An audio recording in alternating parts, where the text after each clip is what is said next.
It's just like now when you think about it, T-Boz, Left Eye, and Chilli were the perfect trio. She brought us together. We joined forces. Yeah. TLC. If it wasn't for Tony. What's up, guys? Welcome back to my channel. Thank you for tuning in. I'm coming back with another video, and this is a long overdue video. It's going to be about, remember I did that video months ago about whatever happened to girl groups? Remember how there was a thing in the 90s, 2000s where girl groups were like a major part of the music industry? And if you think about it now, who's a major girl group on the radio, on the charts? Remember, I did that video, and then I said I was going to do separate videos. I did my video about Destiny's Child months ago. TLC, I'm doing them now. And honestly, this is not going to be no well-researched video or, you know, like those type of videos, like a video essay. This is going to be my thoughts, mainly about TLC as a group. I'm pretty sure we all know the history from their beginnings to the successes to the bankruptcy to, unfortunately, Left Eye's passing. And this is not going to be about that. This is going to be mostly about how putting all three of them together made them a successful girl group. We start off with T-Boz. Now T-Boz, now you see like in the shirts, in the pictures, in the videos, in a way, the thing that really helped T-Boz with her distinction is her distinctive voice. And the fact that T-Boz wasn't no Mariah Carey, Whitney Houston type singer. And you really think about it, she wasn't no like Aaliyah, Sierra, Ashanti type singer either. She had her own distinctive voice, her own distinctive singing style with that raspiness, but it worked, you know. Even like you think about, what's a major song? Waterfalls. A lonely mother gazing out of the window. Like that type of thing where she didn't have to do all these vocal acrobatics and all these notes and hit high belting, you know, falsettos and all this stuff. It just worked. This is for all three of them, but really T-Boz just had that too cool for school type of swag.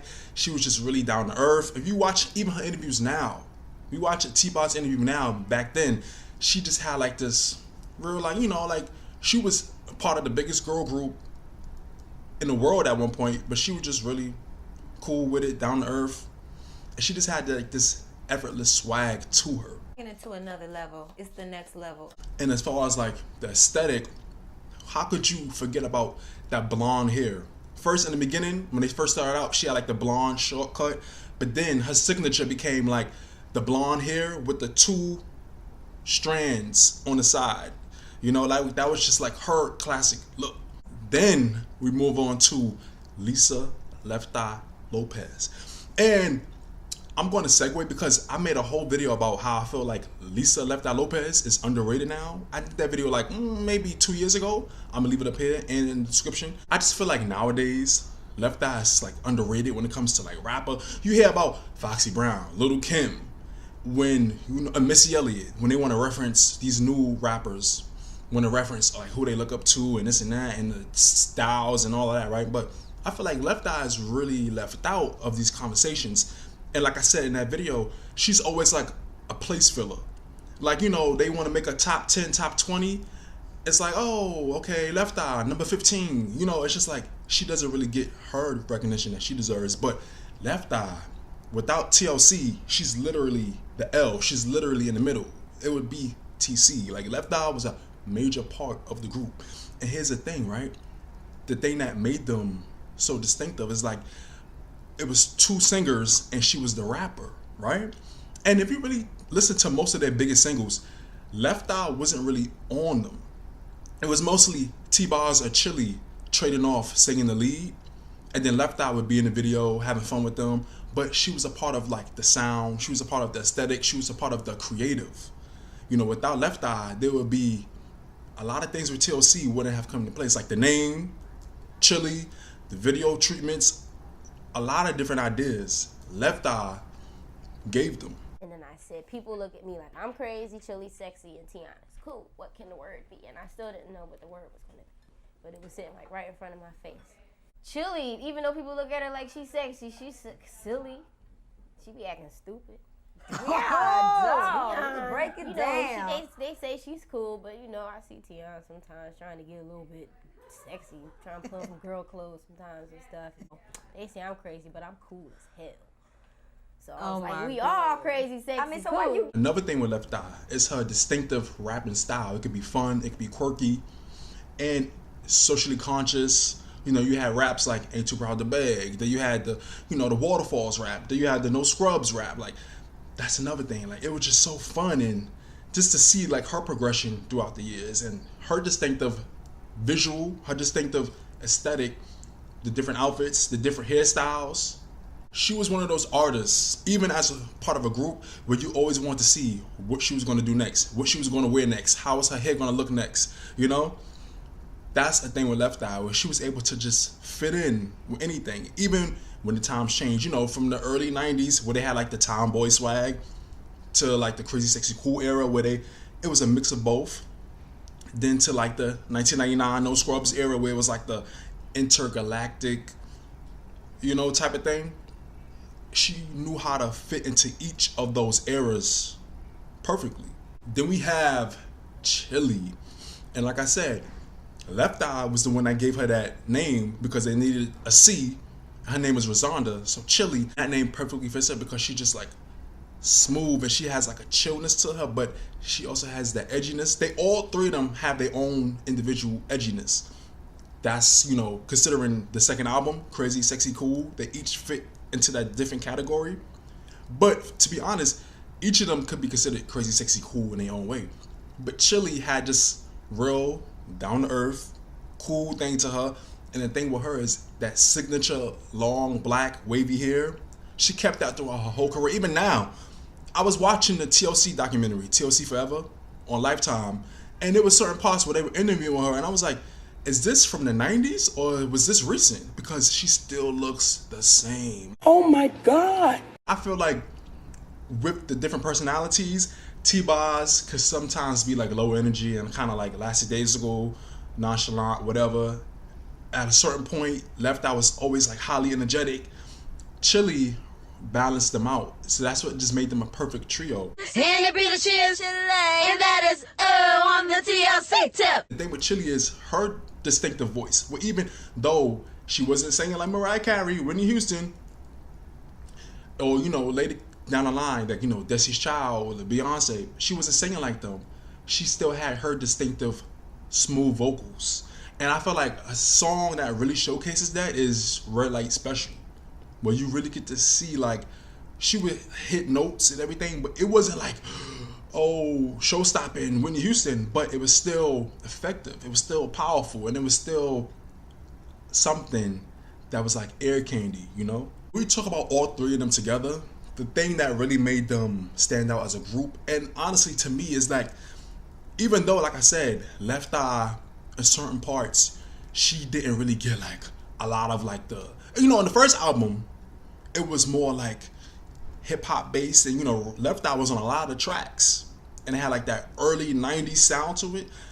Crazy Sexy Cool era, the fan mail era, the 3D era, Left Eye wasn't really, you really listened to them. It was mostly, like I said, T-Boz and Chilli trading off the lead vocals.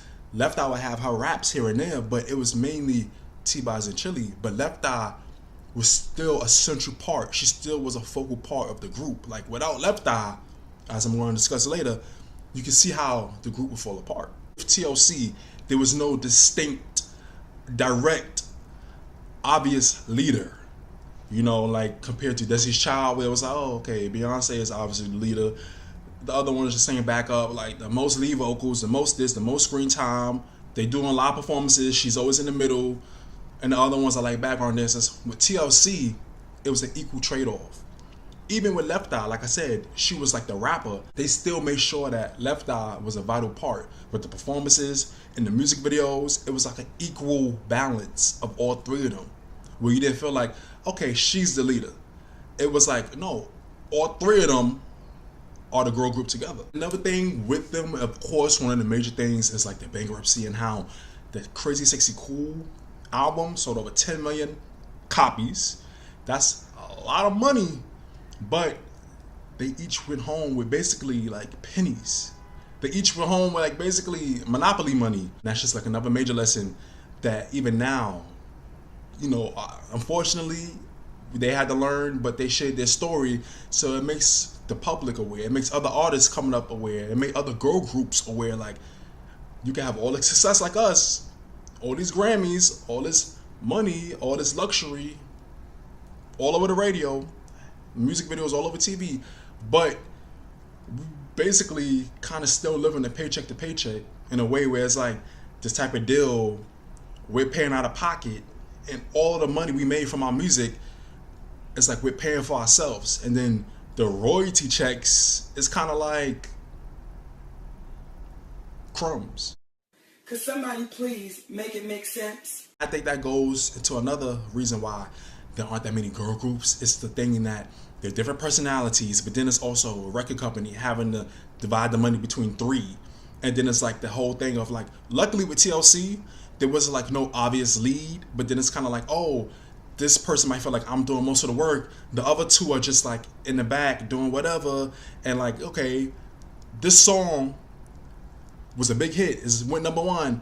I'm the one singing lead vocals. I should get most of the money. I don't think that was the case with TLC, but like I said, that could contribute to it, where you really break down. Like, you know how Left Eye did that breakdown. Trust me, you can sell 10 million albums and be broke if you have greedy people behind you. Italy gets deducted to $1.3 million. Then you split the rest 3 ways. You got about $300,000 a piece, if that much. Okay? $300,000. I can buy a nice house with that. And what am I gonna pay my bills with?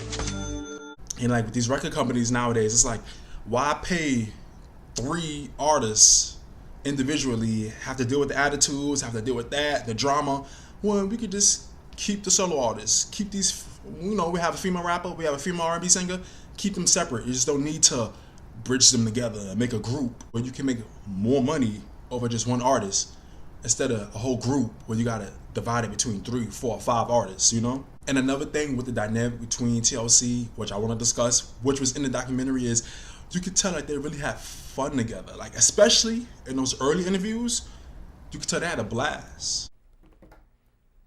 I just love you. You are sick in the head. Now that you know, you can get what Crazy Sexy Cool is. So how do you think you guys became so successful? And it was honestly sad to see how things were maybe 8 years down the line, how things just did a whole 180, and it was different. And you could tell Left Eye was really not interested. And I think some of the magic started to dissipate. She started feeling a little bit weighed down by the niceness of TLC. That had a lot to do with how, like I said, Left Eye feeling like she was being like artistically stunted. Like, she had so many ideas, so many raps, but the producers and sometimes T-Boz and Chilli was like, that's kind of whack. And Left Eye, being the eclectic, being the thinker, being the creative she was, it's just like, wow, like, y'all really, like, they basically, how you think of this, like you're an artist, you have all these raps, T-Boz and Chilli, they singing lead, they're the singers. Most of their songs are like singing bass, but you're the rapper of the group. You have this creative output, you have the look, you want to contribute your raps, your rhymes, your ideas, and the producers and your other 2 members are like, we got something else. Multiple times, and to the point where Left Eye was just over it. Now, you done pissed me off. Left Eye just felt like, why am I going to put all this energy into this, where it's like, you got these 2, they get what they want, they're the singers, I'm the rapper, and it's kind of like, I'm just there. I'm the face, I'm a part of the aesthetic, but creatively, artistically, sonically, it's really T-Boz and Chilli. Even now, like I said in my Left Eye video, when you hear songs that had Left Eye on it, like No Scrubs or Waterfalls, her rap cuts out. You hear the songs on the radio. When it gets to the part where Left Eye's rap is coming up, it gets cut out. And then it's just like, T-Boz continuing to sing, or you just hear like the instrumental. I'm like, wait, Left Eye rap is supposed to be here. Like, even now, 22 years later, 23 years later, they still cut her parts out of the song. And so imagine how Left Eye felt back then. They still doing stuff like that now. TLC, but you cutting the L out of the song. But ultimately, I just wanted to say that TLC were always one of my favorite groups. They still one of my favorite groups. I love their sound. I love their aesthetic. I love everything about them. I love how from their first album to like their last album, you got to see them progress and, you know, develop artistically, visually. You got to see their different styles. I love T-Boz's voice. I love Chilli's voice. I love Left Eye's raps. I love how much fun you could tell they had in the music videos and the interviews. I love how even now, you know, T-Boz and Chilli are still keeping that name alive. They still pay tribute to Left Eye. Like, they didn't just forget about her. Even when they do shows, they give her shout outs and they have those sections where they still play her videos and her parts on the screen, the jump up screen. I just love it. And this is just me giving TLC their flowers because, like I said, of course, they're from the 90s, early 2000s. Every artist from the 90s and the 2000s is not going to always continuously get their just due and praise and honor and flowers they deserve. But I'm happy to give TLC their just due, their praise, their honors. And I want to know, what did y'all think about the TLC documentary? If you saw it, what do you think about TLC in general as a group? What did you think of their dynamic? Who was your favorite? Did you have a favorite or did you love all three of them like me? And what was your favorite TLC album or song or both? My favorite TLC album is definitely Crazy Sexy Cool. I love the album cover. I love everything about it. Like, that was a perfect album, especially with all the stuff they was going through, you know, Lisa burning down the house and all this stuff. For them to come together and make that album and the different sounds. You had like Creep, you had Waterfalls, you had Red Light Special, you had Digging on You. Like, Oh my God. that, one of the best albums of the 90s, honestly. And my favorite TLC song, right now would have to be Digging on You and Let's Do It Again. And ironically, like I said, they both from the Crazy Sexy Cool album. What are y'all's? Please, guys, let me know y'all thoughts down below on TLC as a group. You know, even if you want to discuss the different things they went through. What do you think contributed to TLC's success as a group? And how do you think that plays into why there aren't really major girl groups out right now? Can't wait to get this discussion started with y'all. Please don't forget to comment, like, subscribe, hit the notification bell. Thank you for watching and listening. I'll see y'all in the next video. We stayed together. We stayed real with each We other. stayed real. You know, We I mean, stayed and real we had to 'cause learn. we're Where's real. the dictionary? Let's look up the word real. Yeah. You know what I'm saying?